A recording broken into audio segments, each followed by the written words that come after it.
చిన్న ఇంజెక్షన్ ద్వారా మోకాలు మరియు నడుము నొప్పులకు దీర్ఘకాలిక పరిష్కారం. డాక్టర్ ప్రకాష్ గుడిపూడి. సంప్రదించండి. Allied pain and pain management centre, Hyderabad. అయ్యా పవన్ కళ్యాణ్ గారు, కుటుంబ బంధాల గురించి, మానవ సంబంధాల గురించి, కుటుంబ జీవితం గురించి ఇక మీ దగ్గర ఈ ప్రపంచం నేర్చుకోవాలంటే ఇంతకన్నా హాస్యాస్పదం ఏముంది? పవన్ కళ్యాణ్ గారు జనరంజక నటుడు.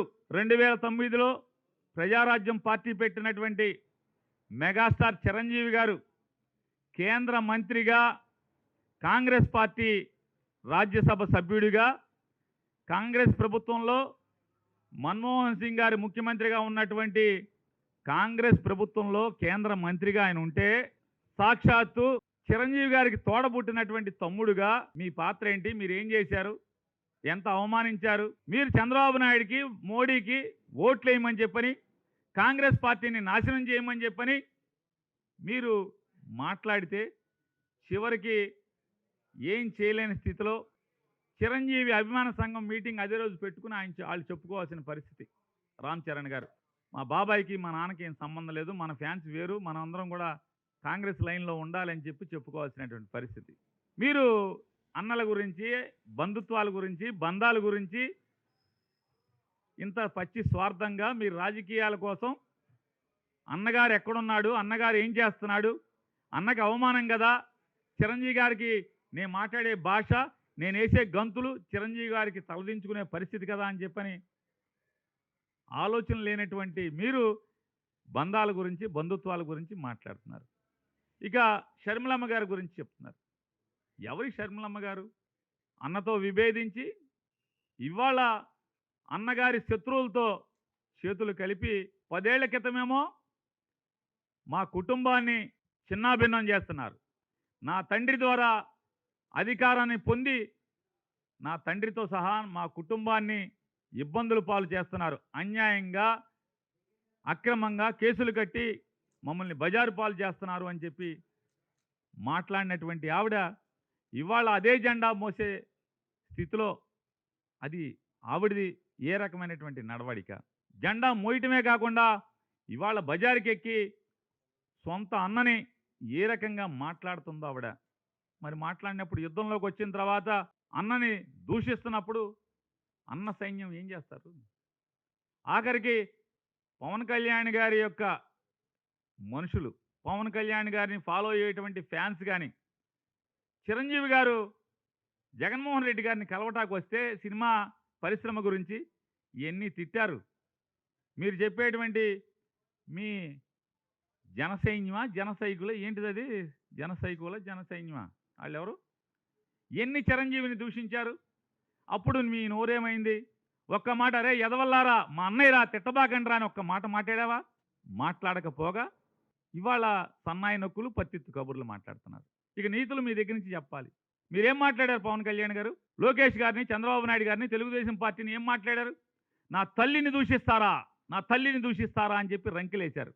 సిగ్గు శరమున్నోడు ఎవడైనా నిజంగానే తల్లి, తండ్రి, చెల్లి అనేటువంటి, భార్య అనేటువంటి బంధాలకు విలువిచ్చేవాడు అయితే తల్లిని తిట్టిన వాళ్ళని ఇవాళ ఎవడైనా తల్లిని తిట్టిన వాడిని ఏం చేస్తారు? చేతనైతే ఆడి పాడి మోస్తారు, లేదంటే భగవంతుని కోరుకుంటారు. వాడికి ఇంత దుర్మార్గంగా నేను ఆడికి మేలు చేస్తే నా తల్లిని తిట్టారు, అవమానించారు, కాబట్టి భగవంతుడా వారి పాపాలని కడిగయ్యో, లేకపోతే వాళ్ళ పాపాలకు తగ్గ శిక్ష అయ్యో అని కోరుకుంటారు. కానీ మనం ఏం చేస్తున్నాం? పల్లకీ మోస్తున్నాం.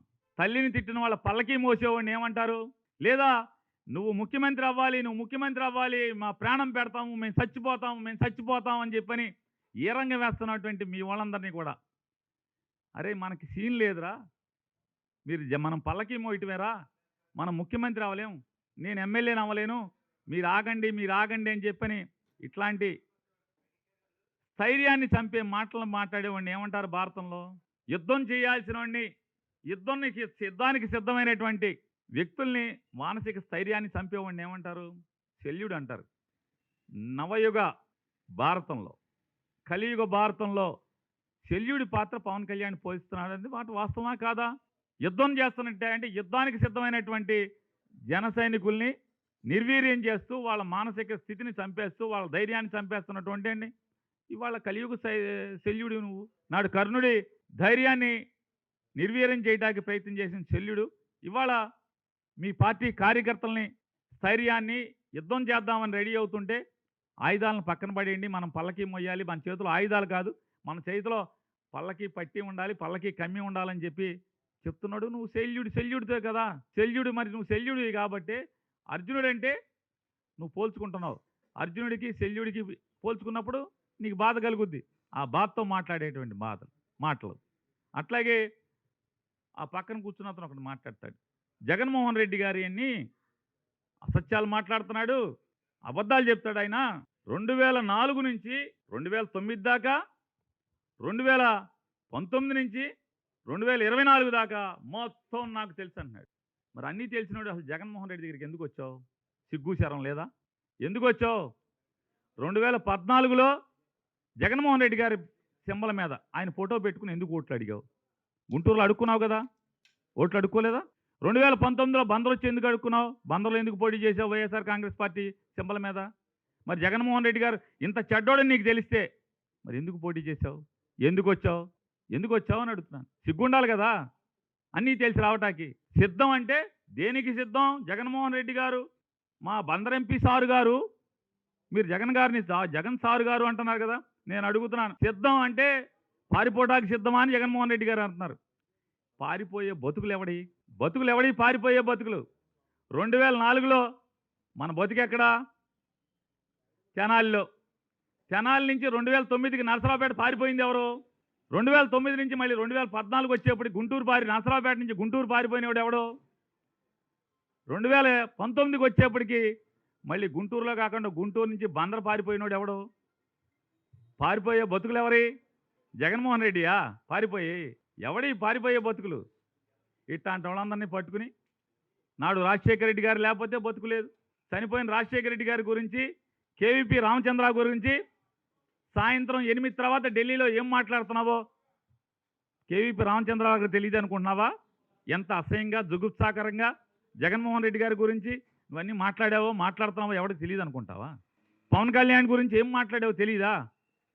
2023 జనవరి ఫిబ్రవరి మాసాల్లో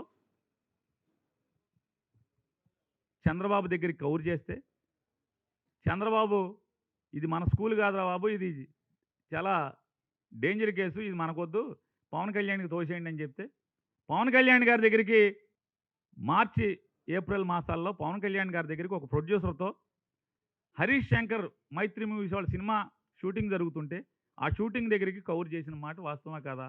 పవన్ కళ్యాణ్ చీకొట్టిన మాట వాస్తవా కాదా? తర్వాత చిరంజీవి గారి కాళ్ళు పట్టుకుని చిరంజీవి గారితో ఫోన్ చేసి పవన్ కళ్యాణ్కి జూన్ జూలై మాసంలో పవన్ కళ్యాణ్ గారి దగ్గరికి వెళ్ళిన మాట వాస్తవా కాదా? వెళ్ళి ఆ రోజు మాట్లాడుకోవడమే కాకుండా ఆఖరికి 2004-9 నుంచి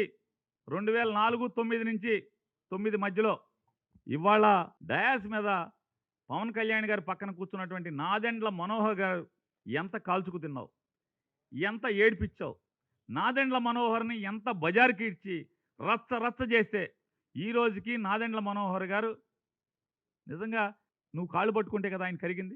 చిరంజీవి గారు నాదెండ్ల మనోహర్ గారికి ఫోన్ చేసి ఇట్లా బాలసౌర్ వస్తాడు, బాలసౌర్ని క్షమించేయమని చెప్తే కదా బాలసౌర్ని నాదెండ్ల మనోహర్ క్షమించగట్టే కదా. ఇన్ని సర్కస్లు, ఇన్ని పిల్లి మొగ్గలేసి ఇవాళ ఈ రకమైన మాటలు మాట్లాడతాం. మరిన్ని వీడియోస్ కోసం ఛానల్ ని సబ్స్క్రైబ్ చేయండి, లేటెస్ట్ అప్డేట్స్ కోసం వాట్సాప్ ఛానల్ ని ఫాలో చేయండి అండ్ లింక్ డిస్క్రిప్షన్ లో ఉంది.